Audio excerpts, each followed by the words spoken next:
আজকে দুঃখ বুক ভরা নিয়ে বলতে হয় যে আজকে আপনি যে নির্বাচনের ঘোষণা করেছেন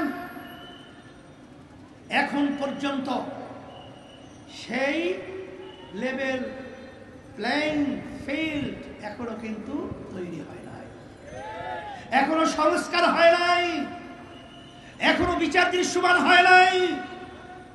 এই অবস্থায় আপনি যারা দল নির্বাচন করবেন আর হাজার হাজার বারকোল খালি হয়েছে, হাজার হাজার মানুষ পঙ্গু হয়েছে, শত শত মানুষ চক্ষু হারিয়েছে, তাদেরকে আপনি কি জবাব দিবেন? জবাব ঠিক করে নির্বাচনের দাবি করবেন।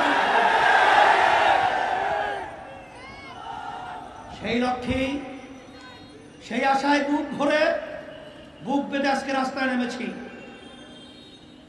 জুলাই অভ্যুত্থানে কোন রাজনৈতিক দল ব্যানার নিয়ে রাস্তায় নামতে পারে নাই।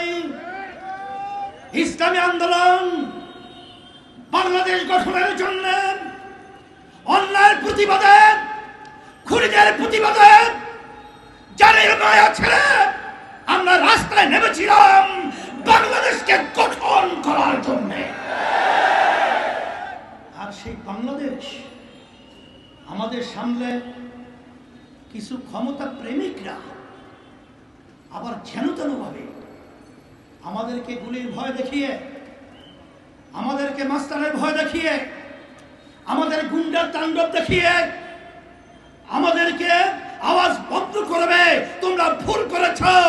এখন রাস্তার মধ্যে সেই জুলাইয়ের যোদ্ধারা মাঠে মাথা উঁচু করে দাঁড়িয়ে আছে। ইচ্ছা করলেই যেন তেন নির্বাচনের মাধ্যমে এই দেশকে আমরা আর বিদেশের তাবেদার রাষ্ট্র বানাতে চাই না। আমাদের দেশে টাকার বিদেশে পাচার করার সুযোগ দিতে চাই না। আমাদের দেশকে আর বারবার সন্তান মাহারা হোক, আর সন্তান মাহারা হয়ে মা চিৎকার করবে, এই পরিবেশ আমরা চাই না। এই পরিবর্তন আমাদের কি করতে হবে?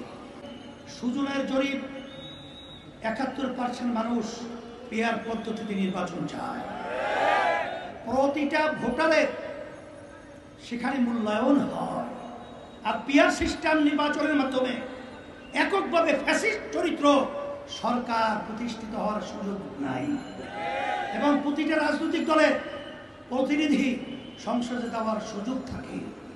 তখনই দেখবেন যে এলাকা ভিত্তিক যে গুন্ডা তৈরি হয়, চাঁদাবাজ তৈরি হয় এবং সেন্টার দখল হয়, এগুলো আল্লাহর আমাদের পিআর সিস্টেম নির্বাচনের মাধ্যমে সব বন্ধ হয়। এই জন্যই পিআর পদ্ধতি নির্বাচন এবং মৌলিক সংস্কার এবং দৃশ্যমান বিচার, এরপরই জাতীয় নির্বাচনের চিন্তা করবেন। এটা আমরা উদাত্ত আহ্বান জানাচ্ছি বর্তমান কমিশনার নির্বাচন এবং অন্তর্বর্তীকালীন সরকারকে। আজকে দেশ প্রেমিকরা, ইসলাম প্রেমিকরা আল্লাহর রহমতে আমরা ঐক্যবদ্ধ হয়েছি। আর এই ঐক্যবদ্ধের এই নারায়ে তাকবীর স্লোগানে এই ক্ষমতা প্রেমিকদেরকে বাংলার জমিন থেকে উৎখাত করে বঙ্গোপসাগরে নিক্ষেপ করতে হবে।